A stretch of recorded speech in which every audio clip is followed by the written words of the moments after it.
Senhor Deus único e verdadeiro, nós te glorificamos por esta manhã, Senhor, em que aqui estamos, ó Deus, na dependência do Teu Espírito, cientes, conscientes, ó Deus, de que sem Ti nada somos, nada temos, nada podemos, mas também sabemos, ó Deus, que uma vez em Cristo Jesus, nenhum dos Teus planos sobre nós será frustrado, nenhum, ó Deus, dos Teus intentos será impedido. Por isso diz a Escritura, somos mais do que vencedores, por aquele que nos amou e a si mesmo se entregou por nós. Nenhuma força humana, ó Deus, nenhuma arma humana, nenhuma força espiritual, nenhuma arma espiritual, nada nos pode obstruir, deter, abater, porque maior é o que está em nós do que o que está no mundo. Confiados nesta Tua palavra e consciente dos nossos passos, nós Te glorificamos nesta manhã pela vitória que é nossa, pelo sangue de Jesus. Assim nos abençoa a mente e a compreensão, ó Deus,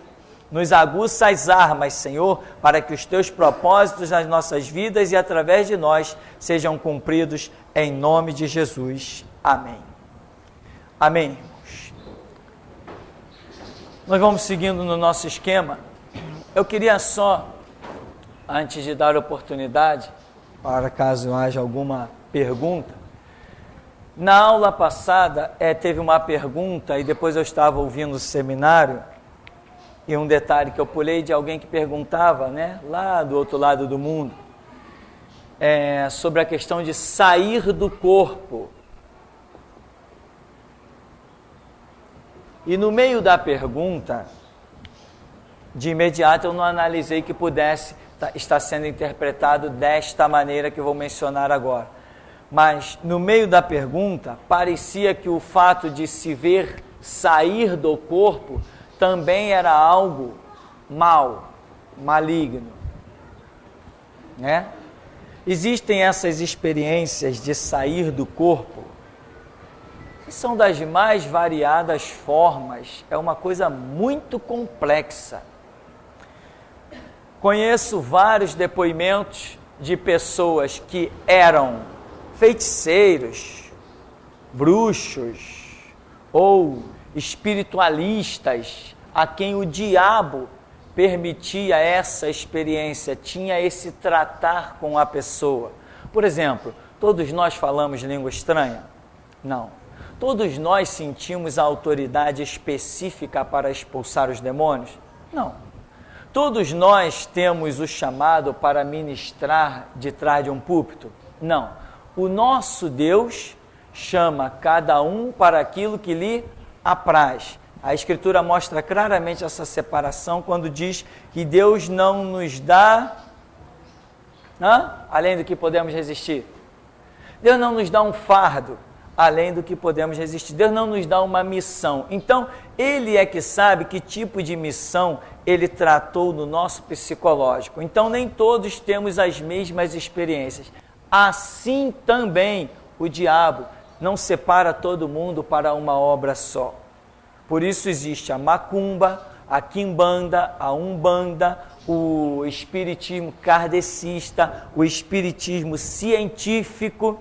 Então, o diabo procura de várias maneiras alcançar cada camada social. Por exemplo, a maçonaria. Você já viu pobre na maçonaria?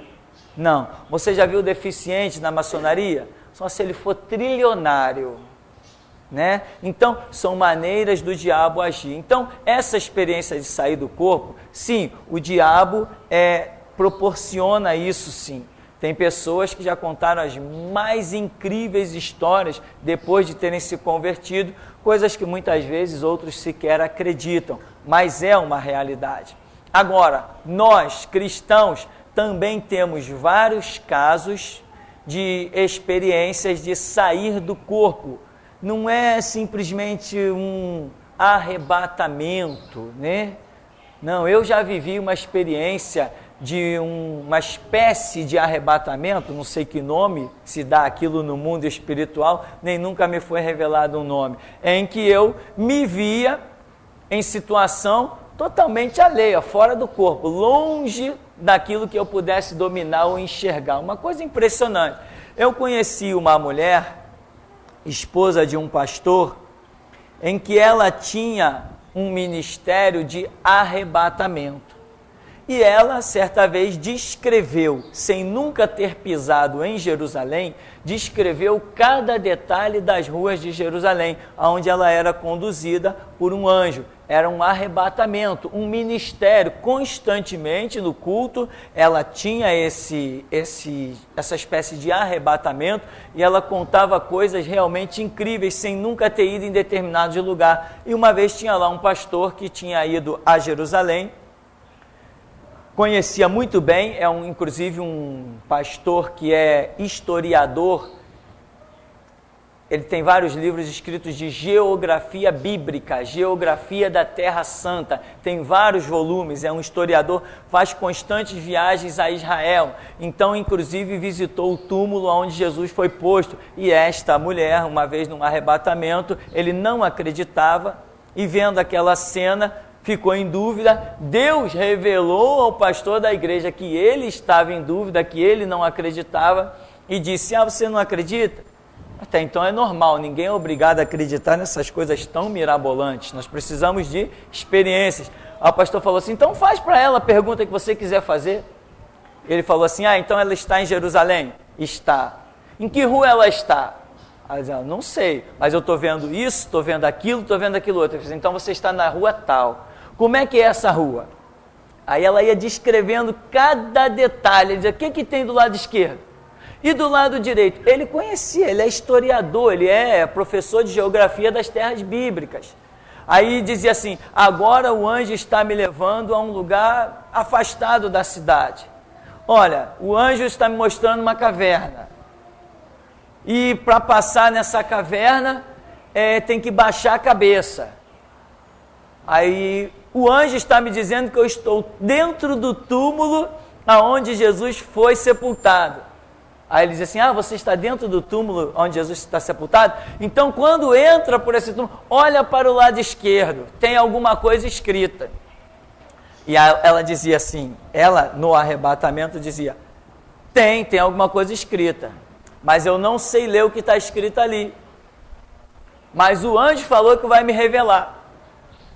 Aí daqui a pouco ela transmite: o anjo está dizendo que o que está escrito ali é: eu sou a ressurreição e a vida, e aquele que crê em mim, ainda que esteja morto, viverá. Nesse momento foi um impacto tremendo, caiu o professor para um lado, caiu o pastor para o outro, foi um impacto tremendo da glória de Deus. Então, são fatos comprovados, não comprovado como uma ciência, comprovado nas nossas experiências, comprovado na testificação do Espírito Santo. É isso que é comprovação para nós. Para nós não é comprovado 1 mais 1 igual a 2, ou isso aqui é palpável porque eu bato, faz som, não é isso. O que é comprovado para nós é aquilo que o Espírito Santo testifica ao nosso espírito. Amém? Isso que é para nós a comprovação. Por exemplo, me prova que a Bíblia é a palavra de Deus. Que ciência pode te provar isso? Não. Antes que descobrissem os destroços lá sepultados no Mar Vermelho, antes que descobrissem as terras bíblicas sepultadas na ciência chamada arqueologia, antes de tudo isso você já cria na Bíblia como palavra de Deus. Por quê? Porque o Espírito Santo testificou ao teu espírito, através de uma oração, através de um hino, através de uma pregação. Isso é que é para nós a testificação, a comprovação. Então, experiências dessas nós temos no nosso meio, muitas. Se fosse contar aqui, irmão, seria a manhã inteira, a noite inteira contando essas experiências. Tivemos experiências impressionantes, uma vez num convite para participar de um banquete. Aí foi todo mundo: é um banquete, vamos lá. Chegou, sentou todo mundo à volta da mesa. Aí disseram assim: o banquete é espiritual, vamos orar. De repente um homem que está sentado à mesa, ele sente duas mãos pegarem ele está sentado e atrás dele só tem a parede. Ele sente duas mãos pegar no ombro dele aqui. Quando ele quis olhar de um lado e para o outro, ele só sentiu arrancarem o espírito dele de dentro do corpo. E conta, e aí começa a contar um monte de experiências e detalhes. A Bíblia diz: buscar-me-eis e me achareis. O negócio é buscar. Então, sobre o que essa pessoa dizia, né?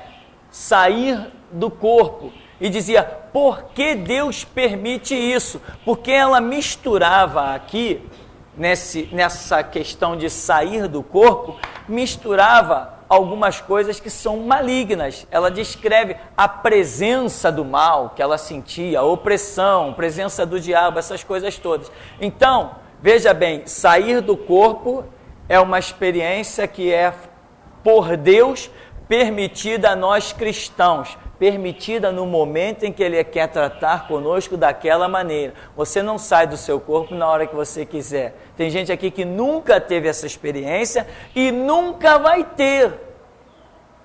Outros já podem ter tido e achar, poxa, eu tive um sonho que eu estava fora do meu corpo.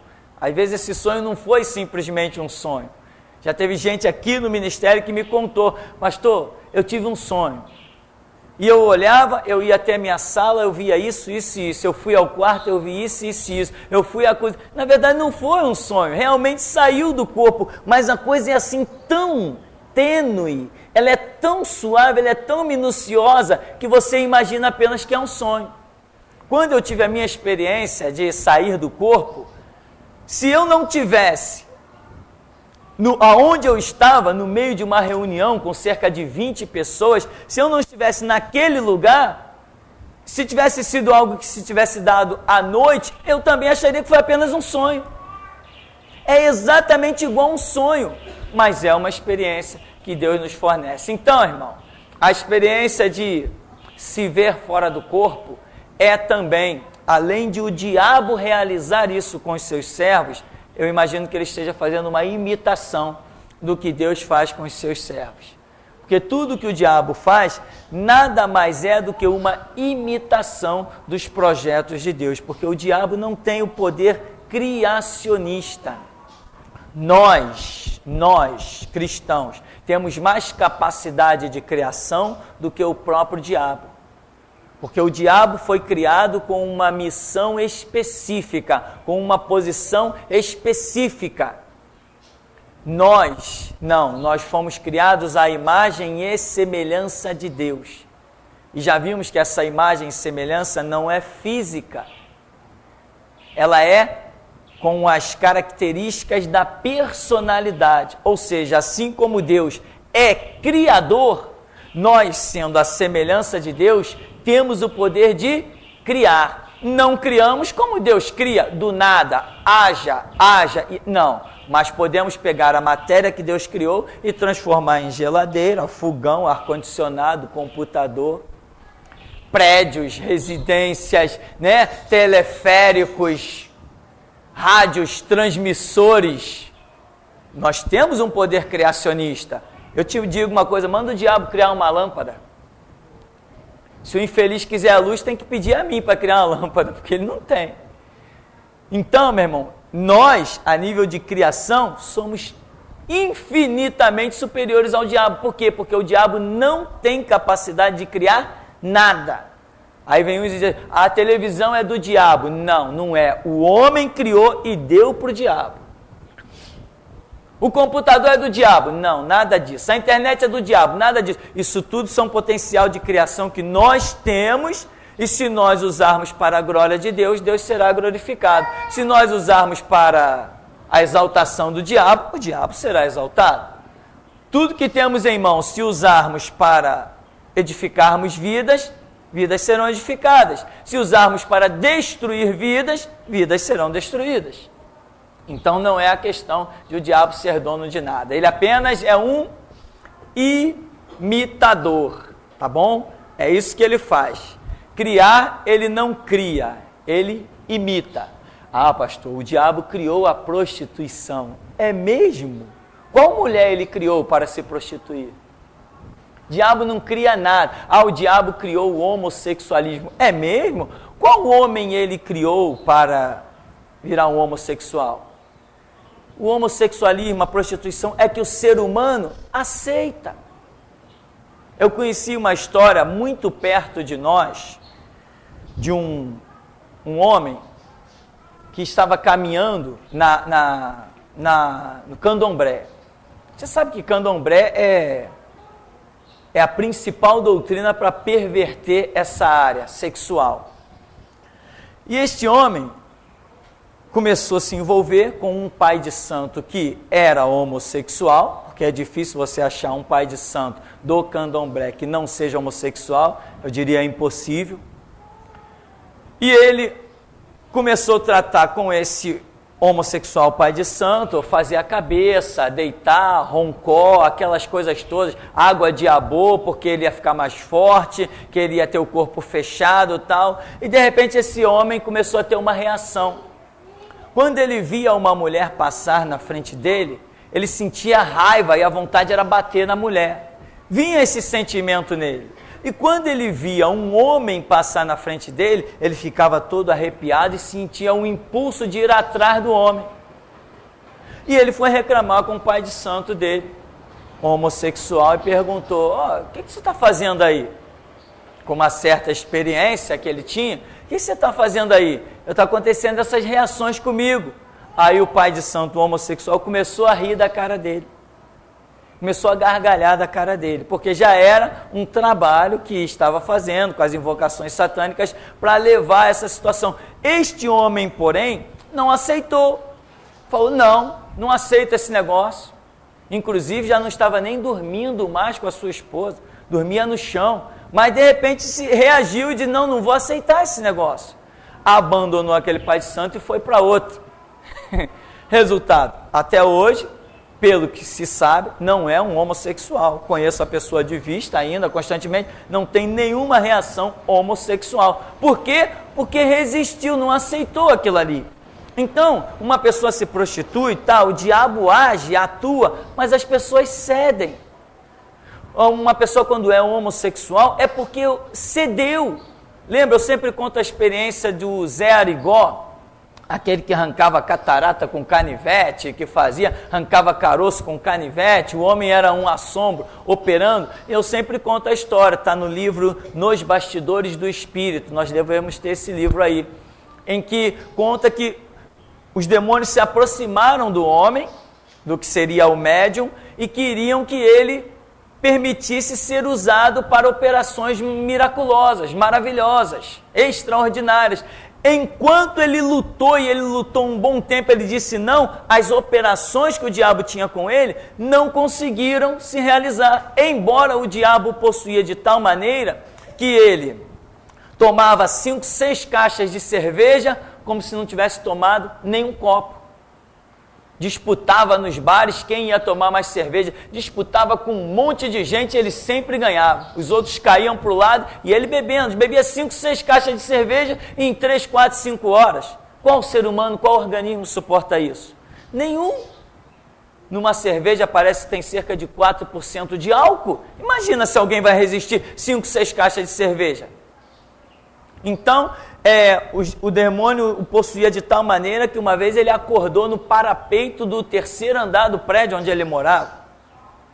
Mas enquanto ele não disse, eu permito, aquela operação que o diabo tinha com ele de operar, curar, arrancar caroço, enquanto ele não deu a permissão, isto não pôde ser realizado. E eu acredito realmente nisso. Se o homem não permitir, o diabo não consegue agir. Por quê? Porque a Bíblia diz que a chuva desce sobre justos e injustos. O sol nasce sobre justos e injustos. Deus não abandonou o homem sobre a terra. A graça de Deus ainda está até sobre o ímpio. Se a graça de Deus se retirasse de sobre o ímpio não conseguiria nem viver, nem parar um instante sequer para trabalhar, para viver uma vida normal, ele não conseguiria. É a graça de Deus que está até sobre o ímpio que o permite continuar vivendo, que o dá a graça para continuar vivendo na sociedade. Então, as operações do diabo acontecem, ele tenta imitar, mas ele precisa de alguém que lhe ceda, que lhe dê oportunidade para agir. Ele tenta invadir, rombar a porta, mas se o homem oferecer o mínimo de resistência, meu irmão, porque não podemos ignorar um fato, enquanto o diabo está lutando para destruir vidas, Jesus Cristo está lutando para resgatar vidas. Então, quando Jesus vê alguém que quer resistir ao mal, que quer resistir ao diabo, Jesus se apresenta também para essa pessoa. Senão não teria lógica, não teria mais sentido. Essa é a realidade. Então, meu irmão, sair do corpo são experiências que o diabo tem dado a muitos dos seus servos e tem dado também, tem imitado as coisas de Deus, porque Deus tem dado experiências semelhantes a nós. Só para concluir, uma vez numa faculdade, um rapaz estava falando que fazia viagem astral, um nome assim? Austral? É astral? Tá. Então eu dizia que fazia essa viagem astral, que saía do corpo e fazia coisas e ia não sei aonde. E uma menina na faculdade cristã criticou ele, dizendo, isso não é verdade, vocês não conseguem fazer isso. Aí ele dizia assim, consigo, me dá o seu endereço e deixa um papel dentro da sua sala com uma caneta, eu vou lá, amanhã à noite eu vou escrever nesse papel o meu nome dentro da sua casa. Chegou no dia seguinte, a menina falou assim, e aí, deixei o papel lá, você não foi por quê? Criticando ele. Ele falou, também você não me disse que seu pai era pastor? Eu fui, e quando eu fui entrar, tinha um anjo na porta e não me deixou entrar. Se você me dissesse que seu pai era pastor, eu não tinha nem ido. Então, é uma realidade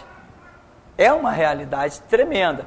As experiências existem. Agora, muitas vezes nós vemos operações de Deus e classificamos como operação do próprio diabo. Isso aí é perigoso já. Isso já é perigoso. Existiu um mover aqui no Rio de Janeiro, começou com um missionário pelos interiores, o homem vinha de igreja em igreja, orava, e as pessoas recebiam dentes de ouro na sua boca, na sua arcada dentária, uma operação maravilhosa, dentes de ouro, dentes de prata. Deus fez um mover, foi rápido isso, aqui no Rio de Janeiro, durou, pelo que eu imagino, uns 4, 5 meses, uma passagem desse mover por aqui pelo Rio de Janeiro. Inclusive, um missionário esteve aqui na Zona Sul, na comunidade evangélica da Zona Sul, orou ali também, e ali aconteceu coisas maravilhosas, e uma dessa pessoa que esteve lá na minha classe do seminário, acho que foi em 1994, quando eu estava para concluir o seminário, e a pessoa esteve lá dentro, dando testemunho e mostrando a boca, para quem quisesse ver a operação de Deus. Irmão, o homem abria a boca assim, era brilho para todo lado, um trabalho inigualável, uma coisa fora do comum. E o pastor da igreja, lá onde eu era membro e fazia o seminário, ele dizia assim, não, eu não acredito nisso. Aí, mas é aquilo, eu não acredito, mas eu vou orar. Você tem que entender isso, irmão, você tem o direito, é direito seu, de crer e não crer. O sobrenatural, ele é impactante, ele é muito forte. Você não vai sair ouvindo qualquer sobrenatural e dizer, eu creio, porque eu vou dizer assim, você é um trouxa. Você é um trouxa, você está crendo em tudo que você ouve. Agora, você tem o direito de não crer, mas antes de criticar, uma vez que você entende que a verdade não está na sua cabeça, você não é o detentor da verdade, você não é o Deus soberano, não é você que diz o que é certo ou o que é errado.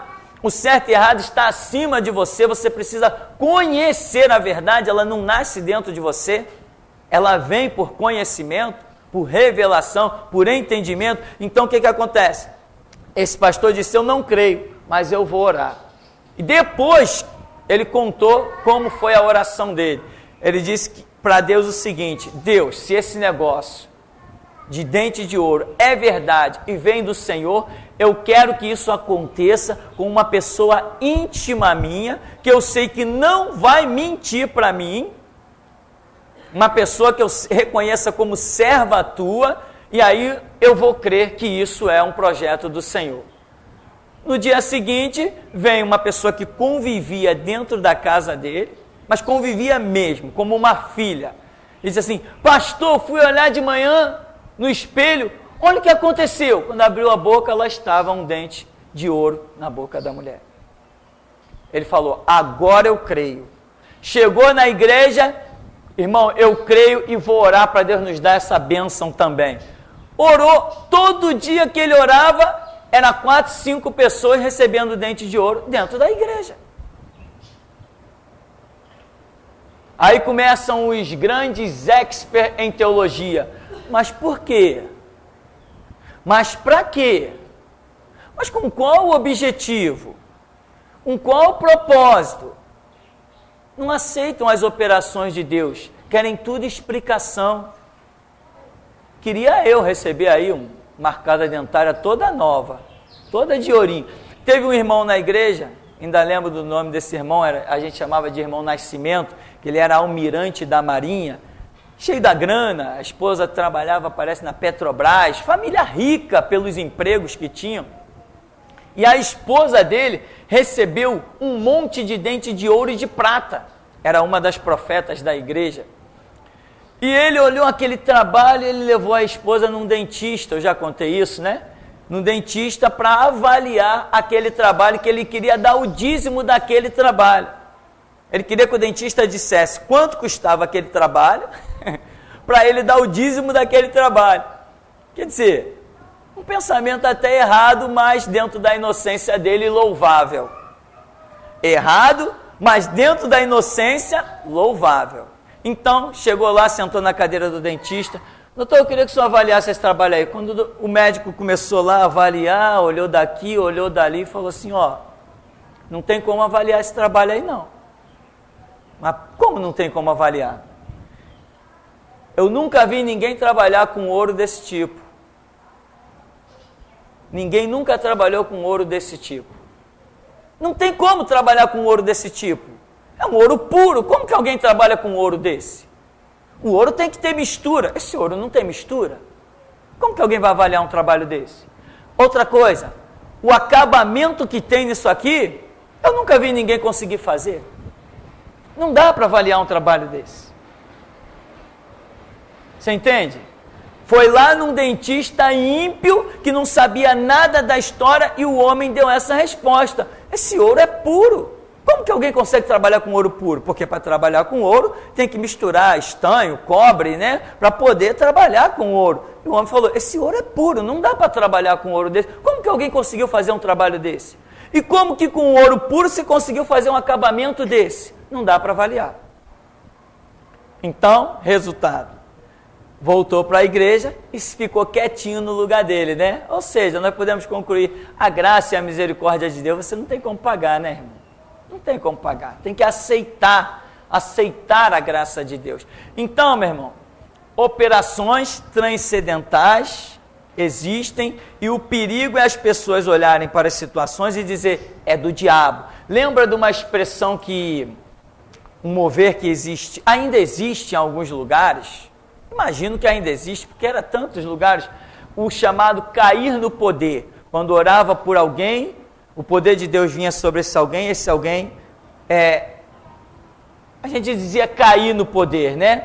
Só por causa da expressão cair no poder, nós poderíamos ter usado outra expressão, deitar no poder, repousar no poder, mas como o vocabulário popular foi mais emergente, falou cair no poder, e nas igrejas começaram a falar assim, poxa, caiu no poder, pronto, só por causa da palavra caiu, começaram as críticas. Enquanto uns estavam caindo no poder e recebendo bênçãos e sendo coisa tremenda, não eram todos, mas aqueles com quem Deus tinha a operação. Outros estavam criticando e perdendo a bênção. Então, o que é verdadeiro, o que é falso, o que é certo, o que é errado, não sou eu quem diz, eu não sou o juiz. Eu sou apenas um aprendiz da verdade. Sou só isso, um aprendiz da verdade, eu não sou a verdade. Então, quando você ouvir de alguma coisa miraculosa, tremenda, primeiro, se você já orou sobre aquilo e tem uma posição, abra sua boca e pode dar sua posição, fundamentada na oração e na revelação que Deus te deu. Mas se a coisa é uma novidade para você, você não ouviu do caso, você não tem nenhuma experiência, não sabe de nada, antes de você dizer se é certo ou se é errado, vai orar. Tem que ir orar. Então, sair do corpo é uma experiência que existe em nosso meio, não só essa, tem muitas experiências. Muitas experiências. Eu já vi pessoas expelir enfermidade. Ora, como que se espelha uma enfermidade? Era uma operação de Deus, e Deus fazia a pessoa expelir alguma coisa e a pessoa ficava curada. Aí a gente começa a dizer, expeliu a enfermidade. Mas será que para Deus essa frase expeliu a enfermidade é a correta? Mas nós temos que falar naquilo que nós entendemos, que achamos que é o lógico. Aquilo que estamos vendo a gente dá nome. Então muita gente critica o que não deveria criticar, fala do que não deveria falar. Bom, e hajam experiências, né? Eu vi numa igreja uma vez uma pessoa que quando era criança foi criada em terreiros de macumba. Mora até perto aqui. Essa pessoa quando foi criança foi criada em terreiros de macumba, se alimentando de trabalhos consagrados. E uma vez essa pessoa foi na igreja, eu estava lá, a igreja até longe, eu vi essa pessoa lá e eu conhecia, já estava acostumado a ir nessa igreja. E era um mover tremendo. Que pena, quando os homens não vigiam, meu irmão, não tem castelo que fique de pé. Cheguei lá e essa pessoa que se alimentava dos trabalhos de bruxaria, depois de uma oração, ela começou a ter convulsões e colocou algo para fora. Um caroço imenso, uma coisa horripilante. Ninguém sabia nem como que aquilo tinha saído da boca daquela pessoa, uma coisa absurda. E a revelação era simplesmente que aquilo ali eram os trabalhos de macumba que ela havia ingerido toda a vida dela. Tá como? Como? A nossa mente entende isso? Foi o que Deus revelou. Então nós precisamos andar nessa estrada pisando em... Você já viu papel de arroz? Sabe o que é papel de arroz? Aquele negócio, se você encostar a mão, ele marca, né? Bem suave, né? Dizia um filme de Kung Fu dos anos que lá se vão. É como as asas da libélula. Você sabe o que é a asa da libélula? Esse bichinho chama lavadeira. Já viu aquela asa frágil? Assim é a caminhada espiritual, meu irmão. Você tem que pisar com muita calma. Como se você estivesse andando sobre as asas da libélula. Toma cuidado na hora de abrir a sua boca. Toma muito cuidado. Muito cuidado. Até Zacarias não vigiou e ficou mudo 9 meses. E olha que ele era o que era. Amém? Então você precisa ter cuidado. Moisés não vigiou e não entrou na terra prometida. Josué não vigiou, fez aliança com os gibeonitas. Nós não estamos falando de um ou de outro, nós estamos falando de nomes que são exemplos para nós. Nomes que fizeram história na história de Deus. Nomes que Deus usou para fazer história. Moisés, Josué, Davi não vigiou e despencou. Por que eu vou achar que eu sou bom? Só se esses exemplos não tivessem na Escritura. Eu sou o sacerdote, acabou, eu estou acima, todo mundo está abaixo. Essa não é bem a realidade. Acima sempre estará um só, que é Deus. O resto está todo mundo abaixo. Essa é a mentalidade de caminhar no cristianismo. Amém? Temos perguntas na congregação? Não? Temos aí? É uma pergunta do Kleber de Sorocaba, de semana passada, pastor. Ele diz assim, você falou sobre signos. Isso os cristãos também têm? Pelo menos eu sou de Gêmeos. Tem um irmão de Gêmeos aí? Quem é de Gêmeos aí? Aí, pelo menos 1, 2, 3, poxa. Então não estou sozinho. O que acontece? Esse negócio de signo, nós não nos guiamos por signos. O que é o signo? Nós temos constelações.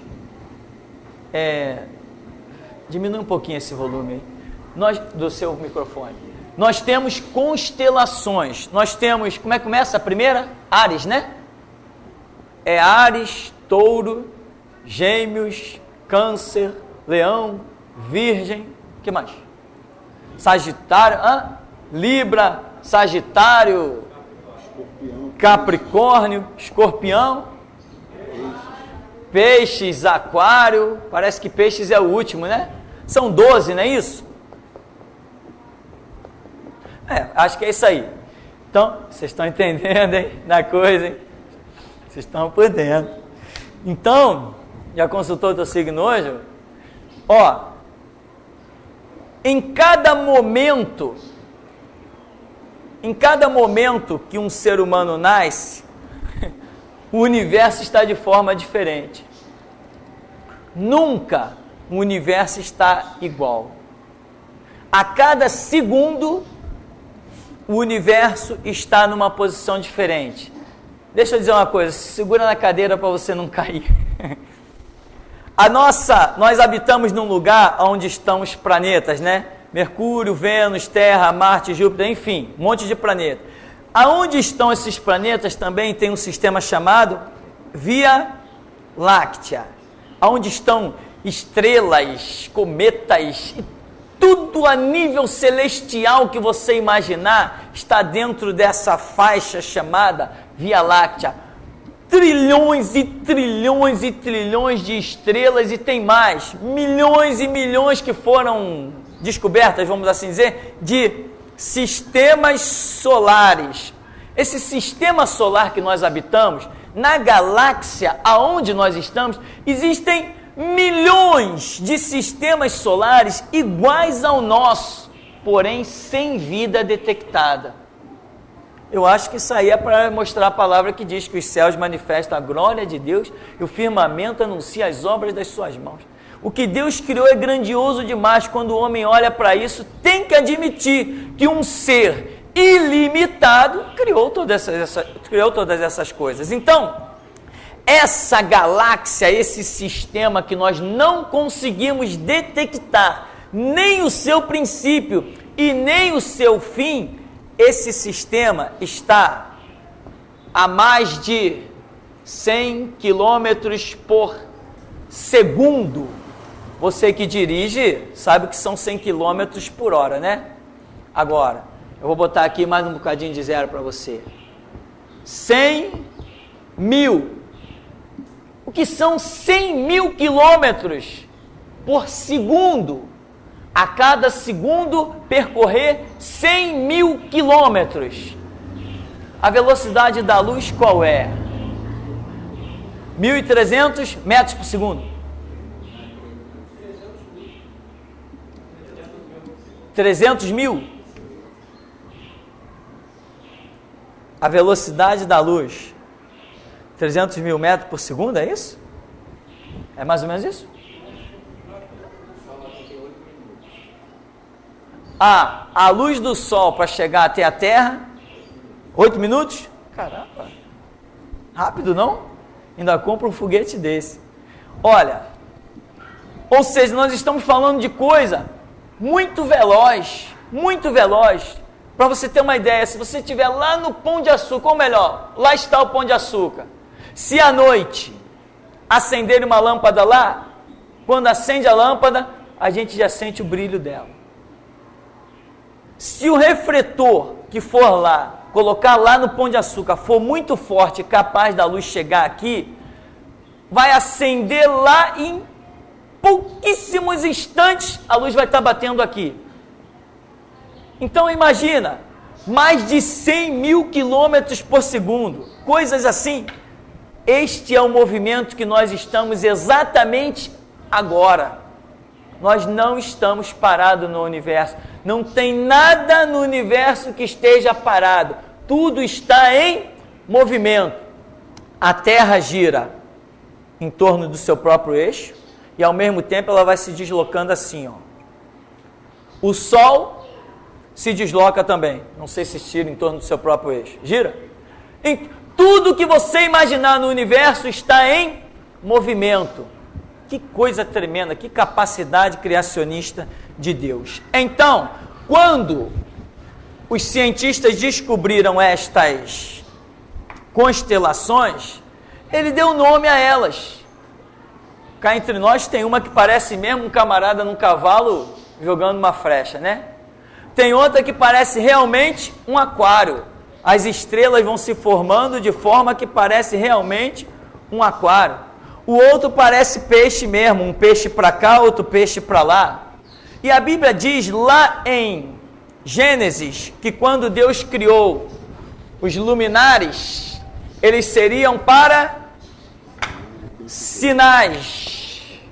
de tempos e eras. Tempo é uma ideia de um negócio mais curtinho, eras dá a ideia de um negócio mais amplo, mais distante. Então, as constelações que Deus criou, os navegantes se guiavam por elas antes de inventarem a bússola.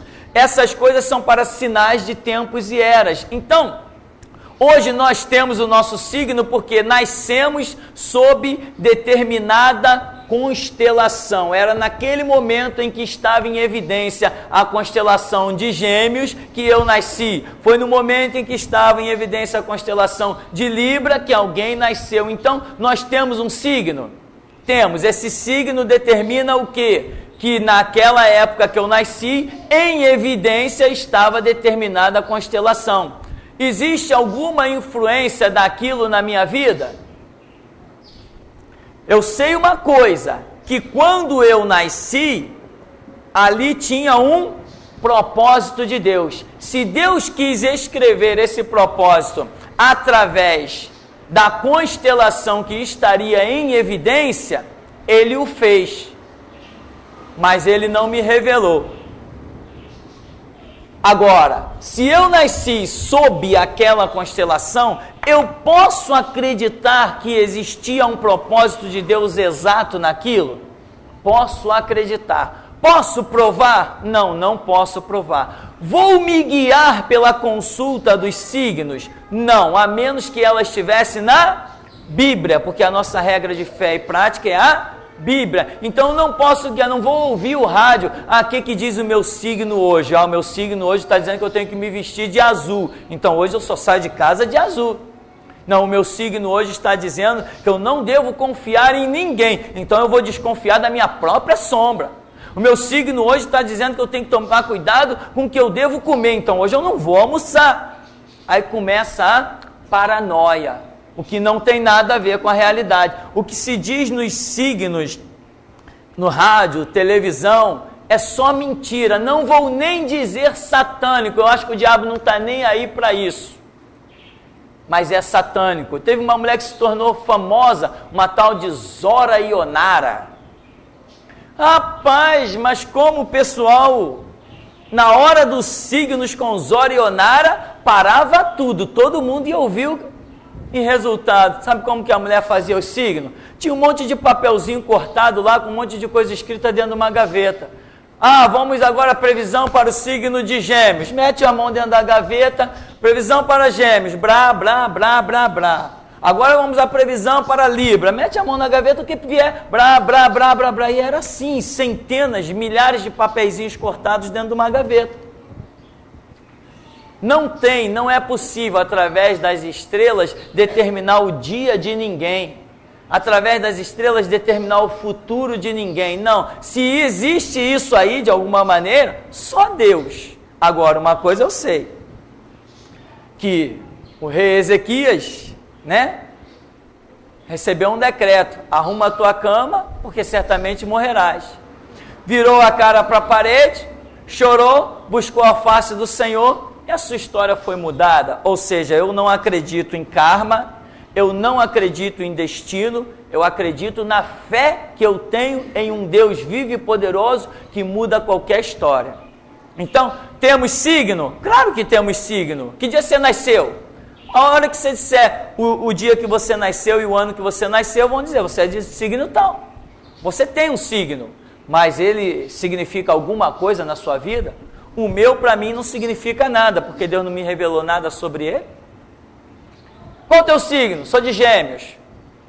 Quer saber a previsão? Não me interessa. Porque eu não ando segundo o meu signo. Eu ando segundo a minha Bíblia, né? Amém, meu irmão? Pastor, é uma pergunta da Luíse.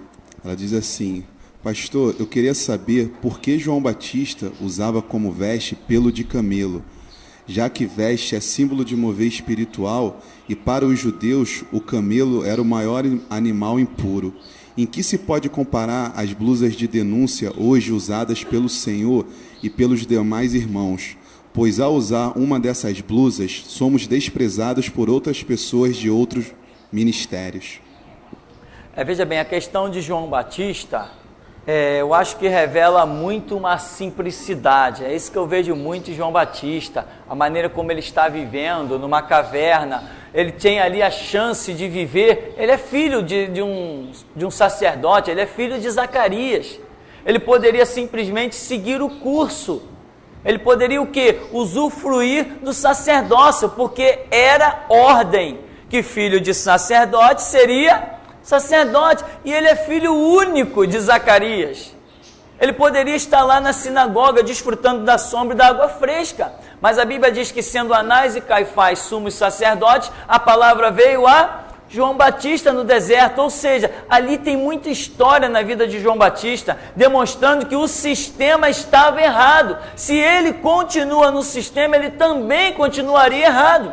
Então ele larga a sinagoga, a sombra e a água fresca e vem para o deserto, que é a simbologia da própria igreja que está sendo atravessada.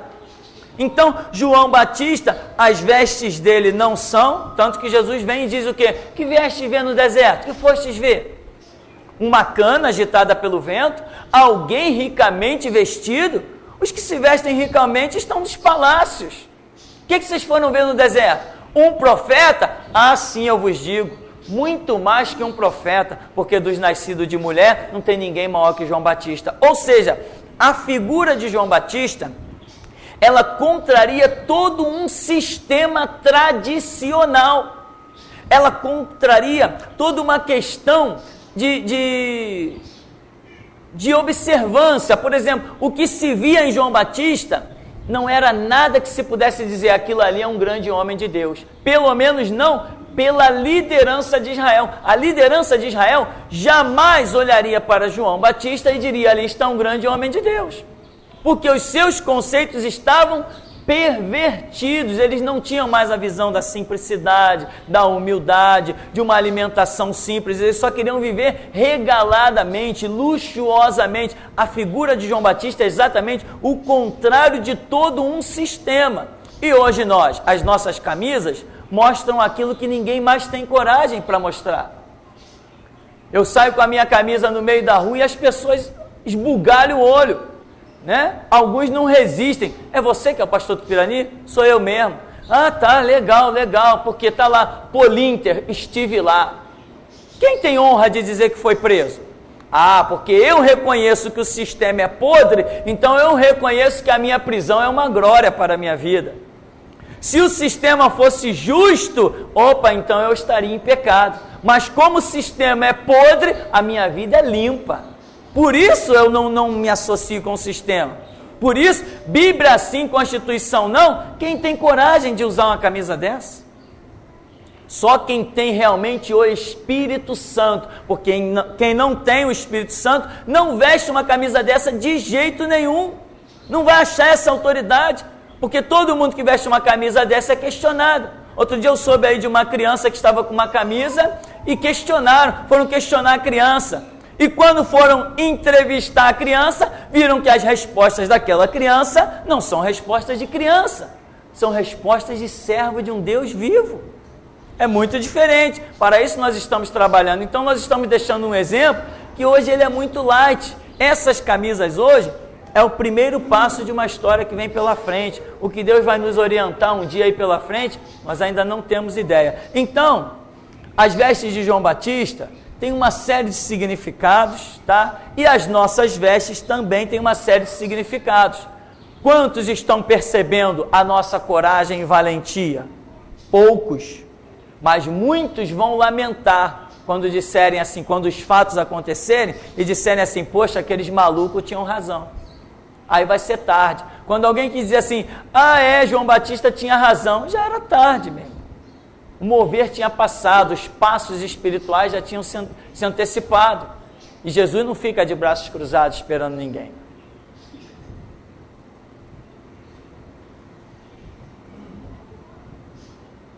Pastor, o senhor está falando aí sobre as constelações, a estrela. Em Mateus capítulo 2, o nascimento de Jesus. Os magos vieram do Oriente, viram a estrela, né? E pela estrela vieram guiados pela estrela até Jerusalém para adorar Jesus, né? Sim. E mais embaixo aqui, até numa Bíblia que eu comprei de estudo, os magos disseram que viram a estrela de Jesus, da época de Balaão. Ó. Balaão havia se referido a uma estrela de Jacó, que apareceria, né? Está lá em Num. Alguns diziam que essa estrela pode ter sido um conjunto de Júpiter, Saturno e de Marte, que ocorreu em 6 a.C. Outros estudiosos têm explicações diferentes para que o fenômeno, né? Dado fenômeno, mas não poderiam o Deus Criador do céu e da terra ter criado uma estrela especial para sinalizar a chegada de seu filho? Ponto de interrogação. Qualquer que seja a natureza da estrela, aqueles magos viajaram milhares de quilômetros procurando o rei dos judeus e o encontraram. Sim. Veja bem, a questão das estrelas é uma realidade, porque em Gênesis, quando Deus as cria, já diz que elas seriam para sinais de tempos e eras. Então acabou. Vão ser para sinais. Agora, nós, igreja, não temos telescópios possantes para ficar observando as estrelas. Senão veríamos muitas coisas. Lembra que quando lá no Egito, falaram assim, olha, tem uma lenda aí de um libertador no meio do povo. O povo de Israel está esperando por um libertador. Estão falando que vai surgir um libertador a qualquer momento. Aí Faraó diz o quê? Eu não estou preocupado com o meu número de escravos. Um libertador de escravos? Aí alguém diz assim, não, mas na constelação que representa o Egito, nós vimos a invasão de uma estrela. Tem uma estrela que está vindo para invadir a constelação do Egito. Aí Faraó falou, ah é? Então tá, manda matar todas as crianças, todos os homens que nascerem, mata. Vamos matar esse libertador. Ou seja, o sinal, o Faraó está desprezando e está zombando, mas quando ele recebe a notícia de que, opa, tem um sinal no céu, porque cada nação é representada por uma constelação, e o Egito sabia qual era a constelação que representava a sua nação, ele vê, os magos do Egito dizem assim, tem uma estrela invadindo a constelação do Egito, meu senhor. Ele falou, opa, então a coisa é séria. Todo menino que nascer no meio dos hebreus, mata. Aí vem lá Jesus quando nasce, né? Assim como aquela estrela representava quem? Moisés, que só vai voltar ao Egito, sei lá quantos anos depois, 40 anos depois, porque 40 anos parece que ele sai do Egito, 40 anos vai apacentar no deserto com Jetro, seu sogro, depois 40 anos guia o povo no deserto, 120 anos tinha Moisés. Então, 40 anos, ou seja, vamos dizer, 80 anos depois da estrela, é que o libertador se manifesta. Era o próprio Moisés que nasceu debaixo das batinas de Faraó. E por ironia do destino, aquele quem ele quis matar e assassinar, foi quem ele sustentou com o melhor. Que a filha dele pegou a criança e ele foi criado de uma maneira que ninguém foi criado. Se ele tivesse sido criado no meio dos escravos, não teria tanta fartura quanto ele teve lá, vivendo debaixo das batinas de Faraó. Deus zombando, e aí, mata aí. Mata aí, destrói o meu libertador. Ninguém frustra um plano de Deus. Deus sempre se ri dos seus adversários. Então, uma estrela pré-anunciou o nascimento de Moisés. Outra estrela pré-anunciou aquele tipificado por Moisés, que foi Jesus Cristo. Agora, esses papos aí, Deus usou 3 combinações de planetas, sei lá o que, isso não importa. Importa que ele deu um sinal. Deus poderia ter criado? Poderia. Eu particularmente acredito que não criou. Eu acredito que ele usou os sinais que ele já tinha feito desde Gênesis, porque ele disse, está aí, e esses serão para sinais de tempos e eras. As pessoas acham, esse é outro erro, na minha opinião, é outro erro. Acreditar que tudo que Deus vai fazer, ele tem que usar algo novo. Não, ele usa o que ele já criou. Ele usa o que ele já fez. quando Egito está perseguindo Israel. Aí Israel se vê cercado de montanhas, mar, e lá atrás lá vem o exército de Faraó. Deus poderia ter usado algo novo para dar libertação ao seu povo? Poderia. Mas ele preferiu o quê? Moisés, eu já criei esse mar vermelho aí, já tem um bocado de tempo, eu vou usar ele para salvar vocês. Amém, meu irmão? Então, Moisés, estende a mão, toca aí, tocou, as águas se abriram, agora passa. Quando passou todo mundo, lá vem o Egito, tá bom, então estende a mão de novo, estendeu, fechou. Se ele quisesse ter feito cair fogo do céu, tinha feito. Se ele quisesse ter mandado uma ventania e transformar as carruagens de Faraó em papel voante, ele teria feito. Agora, eu não posso dizer para Deus como ele vai agir, isso é um erro. Eu não posso, eu tenho que ficar, Deus, eu preciso de algo do Senhor. Tá, de onde vem isso? De cima, de baixo, do que já foi feito, de uma transformação? Eu tenho apenas que esperar que ele trará o livramento. Né? Com Paulo e Silas na prisão, não veio um terremoto? Não abriu tudo? Tá, quando eu estive preso, foi um habeas corpus. Tá bom. Um habeas corpus que não foi de nenhum cristão. Um habeas corpus de um católico. Um homem que nunca tinha olhado na minha cara. Deus inspirou nele, sei lá, um senso de justiça e de indignação, e o homem fez um habeas corpus que é digno de livro, o habeas corpus que ele fez. Então, eu poderia esperar o quê? Os evangélicos vão se reunir, tem tanta gente aí com linha de defesa, de advogados de última ponta, vão pegar minha causa, vão brigar, vão acordar. Não, vão nada. Todo mundo continuou dormindo, e Deus foi lá e moveu uma situação tremenda, me deu uma lição poderosa, umas chicotadas de leve, gostei, aprendi, o importante é aprender a lição. Então, meu irmão, Deus faz o que bem quer, das maneiras que bem lhe apraz. Vamos dar uma paradinha então? E daqui a pouco a gente volta?